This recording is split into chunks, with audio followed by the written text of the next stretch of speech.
होशियारी से मंत्री बनी खरगोश। एक जंगल में एक शेर हुआ करता था। वो उस जंगल का राजा था। लोमड़ी उस जंगल की मंत्री थी। राजा ने सोचा कि वो इसी मंत्री को रखे या मंत्री बदल दे, और ये बात उसने जंगल के सभी जानवरों में ऐलान करवा दी। लोमड़ी की मक्कारी के सामने किसी की भी आवाज उठाने की हिम्मत नहीं हुई, लेकिन एक होशियार खरगोश अपनी हिम्मत दिखाकर आगे आ गई। ये देखकर लोमड़ी हंसने लगी।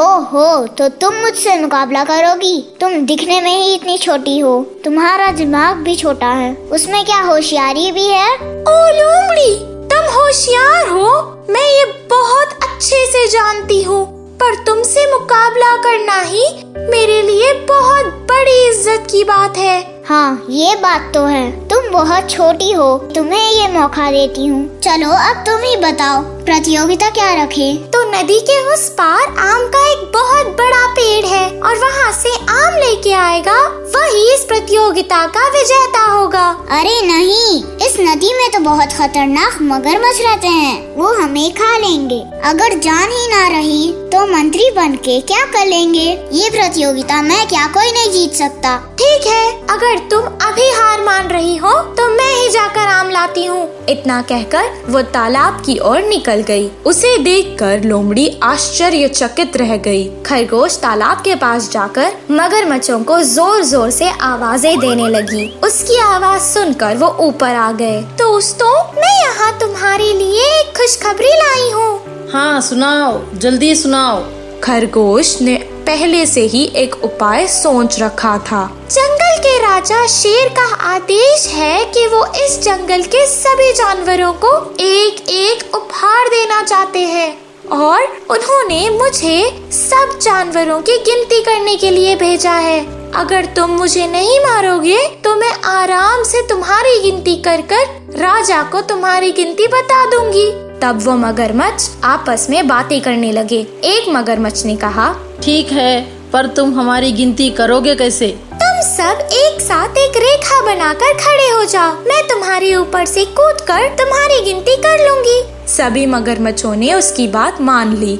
खरगोश उनके ऊपर से कूदती हुई गई और नदी के उस पार चली गई, और नीचे से एक गिरा हुआ आम उठाकर कहने लगी, अरे मैं तो गिनती करना ही भूल गई, माफ कर दो मुझे।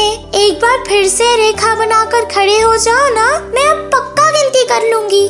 वो फिर से उनके ऊपर से कूदती हुई वापस नदी के इस पार आ गई। प्रतियोगिता जीतने के कारण वो उस जंगल की मंत्री बन गई। लोमड़ी बहुत शर्मिंदा हो गई। इस कहानी से हमें ये शिक्षा मिलती है कि अगर हम होशियारी दिखाएं तो चाहे मुश्किल कितनी भी बड़ी हो, हम उससे छुटकारा पा सकते हैं। गौरैया के बदला। एक जंगल में बरगद का पेड़ के ऊपर दो गौरैया के जोड़ी रहता था। उन दोनों ने उस पेड़ के ऊपर एक अच्छी से घोंसला भी बनाया। वहां उन्होंने तब तक कुछ अंडे भी रखे जिनमें उनके बच्चे पैदा होने वाले हैं। इन दोनों में से मर्द गौरैया रोज खाना ढूंढने चला जाता था। उस पेड़ के बगल में ही एक हाथी रहता था। वो बहुत शरारती था। एक दिन दोपहर के धूप को वो सह नहीं पाया और उस बरगद का पेड़ के नीचे आया। उस गर्मी की वजह से उसको बहुत गुस्सा आया और गुस्से से उस पेड़ के डाली जिसमें वहां अंडे थे उसको जोर से खींचा। उससे जो गौरैया उड़ गया वो, हे भगवान, ये क्या कर दिया, मेरे अंडे, मेरे अंडे। ऐसा उस गौरैया बहुत रोया और वो पूरा डाली गिर गया। उसके साथ साथ अंडे भी टूट गए। जो बच्चे बनने वाले थे वो मर गए। ये सोचकर गौरैया बहुत दुखी हुआ। हाथी बिना नीचे देखे उस अंडे को कुचलकर वहां से चला गया। थोड़ी देर बाद जब मर्द गौरैया घर आया, उसने उसको अपना पूरा दुख भरी कहानी बताया और उसने बताया कि उस हाथी को सबक सिखाना पड़ेगा। लेकिन मर्द गौरैया ने कहा कि इतना बड़ा जानवर को हम कैसे सबक सिखा सकते हैं। थोड़ी देर बाद उनके दोस्त सारस वहां पर आया। दोस्त, क्या रो रहे हो? क्या हुआ? उस दुष्ट हाथी ने मेरे बच्चों को मार दिया। अगर तुम मेरा सच्चा दोस्त होता तो हमको हाथी को सबक सिखाने का मार्ग दिखाओ। ऐसा उस स्त्री गौरैया ने पूछा। सारस उसको थोड़ी देर शांत कराया और बताया कि उसको एक मक्खी पता है और वो उस हाथी को सबक सिखाने के लिए अच्छा तरीका बताएगा। तुरंत ही दोनों मिलकर मक्खी को मदद मांगने के लिए अपना सफर शुरू किया। वो दोनों मक्खी के पास जाकर, ये गौरैया मेरा दोस्त है, एक दुष्ट हाथी ने इसके बच्चों को मार दिया। उसको सबक सिखाना पड़ेगा। तुम ही कुछ तरीका बताओ। मैं एक मेंढक को जानता हूँ, वो बहुत चतुर है, वो हमको जरूर तरीका बताएगा, ऐसा उस मक्खी ने कहा। सब मिलकर उस मेंढक के पास गए और पूरा कहानी बताया। तब मेंढक ने ऐसा कहा, अगर हम सब मिलकर उसका सामना करेंगे तो वह हाथी क्या कर सकता है? मक्खी दोस्त, दोपहर को जब धूप उसके सर पर होगा तब तो जाकर उसके कानों के पास अपने अच्छे से आवाज सुनाना, और जब वो हाथी अपने आंख बंद करेगा तब सारस जाकर उसको अपने चोंच से प्रहार करेगा। तभी उसको कुछ भी नहीं दिखेगा और उसको प्यास लगेगा और पानी के लिए ढूंढेगा। मैं कीचड़ के पास जाकर चिल्लाना शुरू करूंगा, तब वो पानी है सोचकर वहां आएगा और वहां आते ही वो उस कीचड़ में फंस जाएगा। ऐसे ही सब लोग अगले दिन तरीकों को सही तरह से अपनाया और तरीके के अनुसार वो हाथी कीचड़ में फंस गया। इस तरह गौरैया ने अपने दोस्तों की सहायता से हाथी को अच्छे से सबक सिखाया। इस कहानी का नीति ये है कि सामने वाला जितना भी ताकतवर हो उसको चतुराई से जीत सकते हैं। कौवा और कबूतर बने शेर के मंत्री। एक जंगल के राजा शेर बना। उसकी मंत्री कबूतर को चुन लिया गया। वो कबूतर बहुत अच्छा था, ऊपर से बाकियों की मदद करने हर समय तैयार रहता था। उस जंगल के पास एक छोटा गांव था। उस गांव में एक बड़ा किसान रहता था। बेचारा बहुत कर्ज में डूब गया। एक दिन वह किसान पास के शहर में जाके कुछ काम करके पैसा कमाने की सोचा। इस गांव से शहर जाने के बीचों बीच के जंगल के रास्ते से चल पड़ा। इतने में उड़ती हुई मंत्री कबूतर उसके सामने आया। ध्यान से, आगे आगे बहुत जंगली जानवर है, आप जल्दी से पीछे मुड़ जाइए, नहीं तो आपके प्राण मुसीबत में पड़ जाएंगे। वह वापस नहीं जा सकता करके उसकी परेशानी कबूतर से कहा।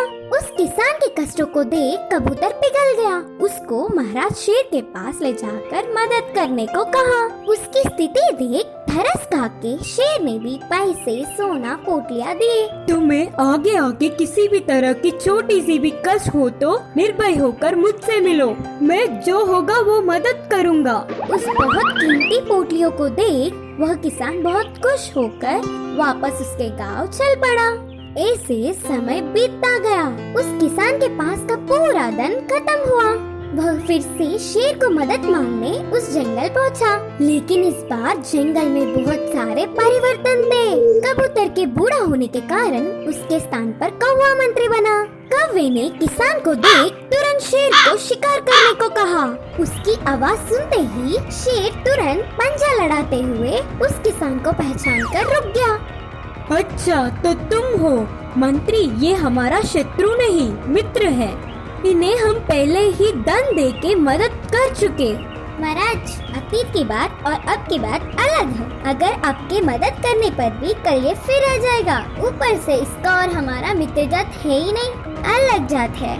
इस पर अभी इसी क्षण पंजा लड़ाकर इस जंगल को बचाना ही राजा का धर्म है। कौवे की बातें सही लगने से एक क्षण भी ना सोचते हुए शेर गरजते हुए उस किसान पे उछल पड़ा।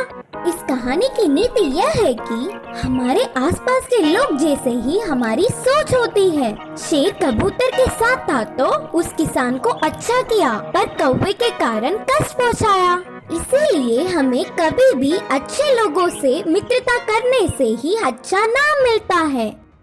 अच्छे इंसान के काम। रामपुर नामक एक गांव में कृष्णा नाम का एक बहुत ज्यादा अमीर आदमी रहा करता था। उसे बिल्कुल घमंड नहीं था। वो बहुत ज्यादा दयावान था, हर किसी की मदद करता था। एक दिन उसने सोचा कि विद्या दान से बड़ा तो इस दुनिया में कोई दान ही नहीं है। इसीलिए उसने एक पाठशाला बनाई। वो गरीब बच्चों को उस पाठशाला में मुफ्त में पढ़ाई करवाता था। उसका जमीनों का व्यापार था। वो अपने पैसों से कुछ पैसे निकालकर इन लोगों की मदद करता था। उसने एक बहुत ज्यादा अच्छे और पढ़े लिखे अध्यापक को उस पाठशाला में नौकरी पर लगाया था। उस पाठशाला की देखभाल करने के लिए वो एक जिम्मेदार और ईमानदार आदमी की तलाश कर रहा था। उस गांव में बहुत सारे लोग थे, पर कोई भी इस काम के लायक नहीं था, ऐसे उसे लगता था। कृष्णा को गांव के बाकी लोग पागल समझते थे। किसी की बात का उसे कोई फर्क नहीं पड़ता था। जैसे ही पाठशाला खुल गई, पाठशाला में बहुत सारे बच्चे आने लगे। उनको देखकर कृष्णा बहुत खुश हुआ। एक दिन वो जब पाठशाला के पास खड़े होकर बच्चों को आते देख रहा था, तभी वहाँ से एक आदमी फटे पुराने कपड़ों पर जा रहा था। उस आदमी की मासूमियत और उसकी गरीबी देखकर कृष्णा को उस पर तरस आ गया। उसने उसे अपने पास बुलाया और कहने लगा, क्या तुम इस पाठशाला में काम करना चाहोगे? मैं तुम्हें इस पाठशाला की जिम्मेदारी देना चाहता हूँ। वो आदमी ने कहा, मैं कुछ ज्यादा पढ़ा लिखा नहीं हूँ, इस पाठशाला की जिम्मेदारी क्या मैं अकेला निभा सकता हूँ? कृष्णा ने जवाब दिया, मुझे कोई बड़े पढ़े लिखे आदमी नहीं चाहिए, मुझे तो एक सच्चा और ईमानदार व्यक्ति चाहिए। वैसे ईमानदार व्यक्ति को मैं इस पाठशाला की जिम्मेदारी देना चाहता हूँ। फिर उस आदमी ने कहा, गांव में इतने सारे लोगों में मैं ही अच्छा व्यक्ति हूँ, ये कैसे आपने जाना? कुछ दिन पहले मैं रास्ते में एक गड़ा हुआ पत्थर देखा था। कई लोग वहाँ से गुजर रहे थे, ठोकर लग रही थी, लेकिन किसी ने भी उस पत्थर को नहीं निकाला। जब तुम वहाँ से गुजर रहे थे, मैंने देखा कि बीच में गड़ा हुआ जो पत्थर, उससे तुम्हें कुछ हानि नहीं हो रही थी, लेकिन तुमने दूसरों का भला सोचकर उस पत्थर को निकालकर दूर फेंक दिया। मैंने कोई ऐसा बड़ा काम नहीं किया। रास्ते में तो पत्थर हर कोई हटाकर वहाँ बाजू फेंकता है, वही मैंने भी किया। उस पत्थर को मैंने बाजू फेंक दिया। यही इंसानियत है। इंसानियत मानकर जो भी ये काम करता है वही सच्चा व्यक्ति होता है। तभी उसने अपनी पाठशाला की जिम्मेदारी उस आदमी पर सौंपकर वहाँ से चला गया। वो आदमी बहुत ईमानदार था और उसने अपनी मेहनत और ईमानदारी से उस पाठशाला में अच्छा काम किया। इस कहानी से हमें ये शिक्षा मिलती है कि ईमानदारी अच्छे आदमी की निशानी है।